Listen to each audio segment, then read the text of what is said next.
What's up, headbangers, metalheads, earth dogs? This is Max Cavalera from Soulfly, and you're watching Music Insider TV. Stay metal.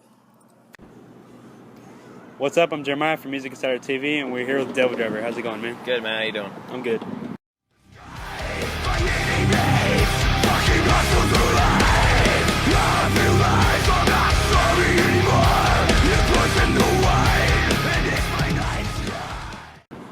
We're here at the Ace of Spades on the Concrete Confessional Tour alongside Devil You Know and Hatebreed. It's early on the tour. How's it been so far? It's been great, man. Touring with Hatebreed is awesome.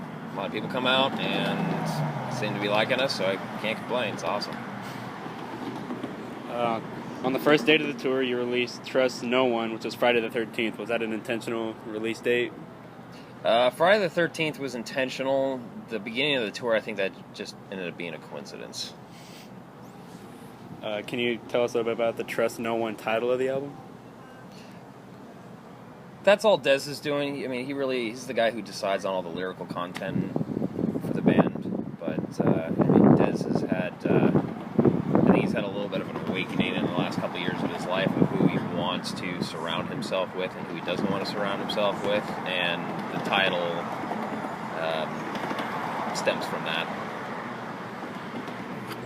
Can you tell us about the album cover, which is kind of like a wolf being revealed through a sheep? I mean, wolf in sheep's clothing, trust no one. It's pretty self-explanatory. There ain't no hidden message in there. What's the overall theme of the album? The theme of the record? Yeah. Well, it's in the title. Trust No One? Trust no one. It's a very straightforward album title, lyrical content. You know, it's not really left to the imagination. What are some of your favorite tracks on Trust No One? My favorites would probably have to be, I would say I have four favorites that are Testimony of Truth, My Night Sky, Trust No One, and For What It's Worth. What are the meanings behind some of those songs? Testimony of Truth I believe, is written about someone that Des spent a lot of time with that he never really cared for. For What It's Worth is a love song for his wife, Anastasia. First time Des has ever done that. And Trust No One is pretty self-explanatory. And My Night Sky, to tell you the truth, Des and I were talking about its meaning the other day, and I can't remember what we were talking about, but that, I actually came up with the title of that song. It was just a working title that I came up with. I was sitting in my backyard in between writing, and, you know, it was nighttime, so I'm up there looking at the stars, and it was just My Night Sky popped in my head, and I named it that, and Des liked it enough where he wrote a song around it. That's cool. Can you tell us a little bit about the formation of DEVILDRIVER? Well, are you the lineup now or in general? Both. Both. Well, and it started back in, I believe, 2002, 2003 with, there was a guy named Evan Pitts that I ended up replacing. He met Dez in Santa Barbara. They started working together, and Dez wasn't really happy, you know, being in Cold Chamber, which was no secret at the time. And he wanted to do something heavier. So they started writing together, put a band together, got some other people from Santa Barbara.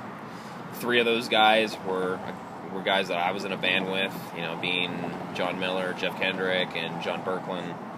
And then when Evan quit, I joined the band. And then, fortunately, Miller, you know, needed to kind of get his act together because he had fallen into, you know, bad habits with alcohol and drugs. And I believe he's put himself together in the recent years, but touring for him wasn't a good idea. I mean, there's too much temptation out here. And we went through quite a few bass players. We never really found anyone, you know, super solid.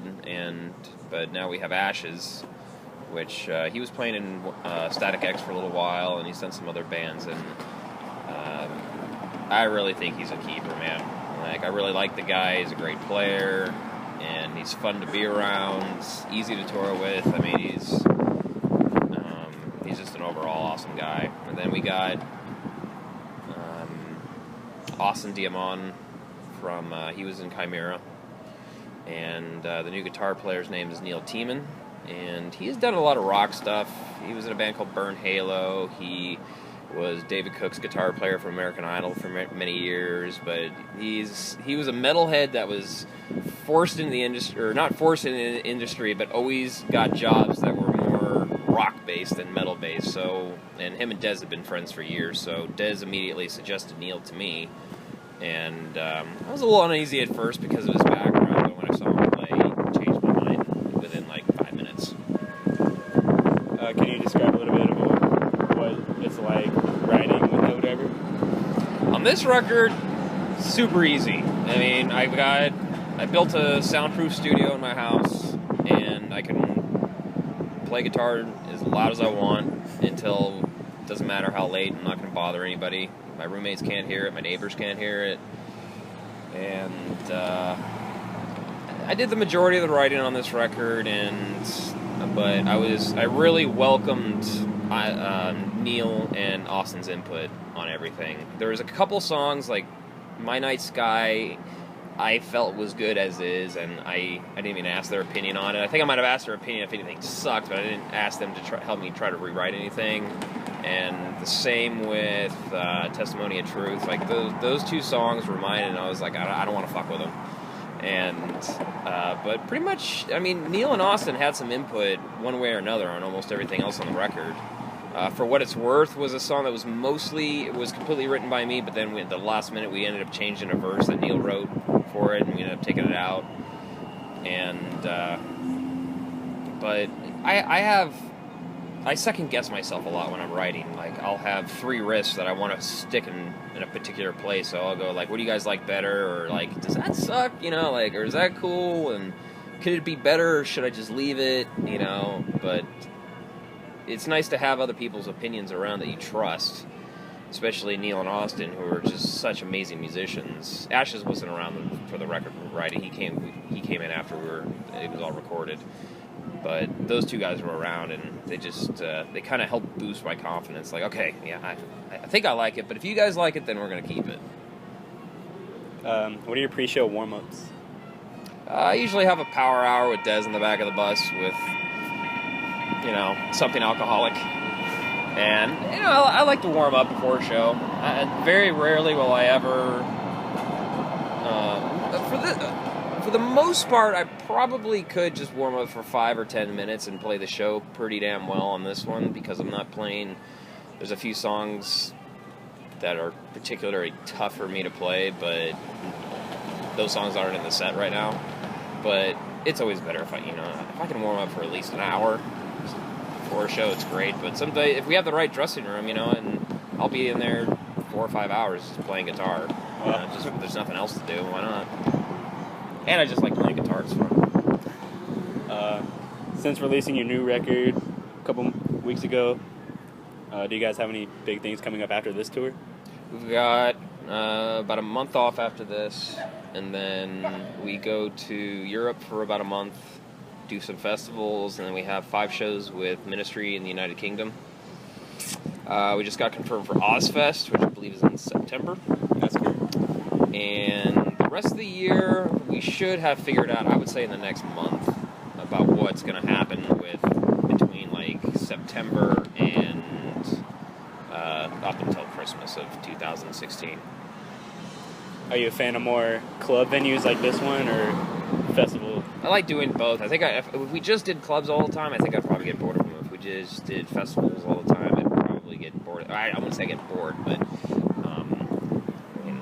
who in their right mind would get bored playing a festival in front of like 50,000 people? So, wrong word for that. But I like to mix it up. You have a little bit more control, especially when you're headlining. Like, we don't get the sound check on these tours because we're direct support, so the open band gets the sound check. We don't, and the headliner gets the sound check, and that's just the way things are. I'm not complaining about it. It's just the way, the way you do things, because you only have so much time. But headlining shows are a little less stressful because you've had time to test all your gear out, and festivals are a little bit more throw and go. Yeah. So there's a lot more potential for things to go wrong, but it kind of makes it more fun too. And plus, just playing during the day and seeing massive amounts of people there just to hang out all weekend long to listen to music. Yeah, it's totally cool. I love it. It's supposed to be rainy tonight. Do you have any stories of playing in the rain? Yeah, the first time I ever really played in some really strong rain was in Ozfest '04, and the only thing it reminded me of is when I was a kid playing, playing soccer. Me and my friends would get so stoked when it would rain. It just made the game a lot more fun. And I'm not terribly worried about getting electrocuted because I use a wireless, so I have no cable connecting me to anything. But I just remember, there was an awning, but it was so windy. It was just blowing the rain on us. And halfway through every song, I was throwing my guitar picks to my guitar tech for him to dry them off, and he'd give them back to me. But it was totally fun, and it wasn't the first time it's happened.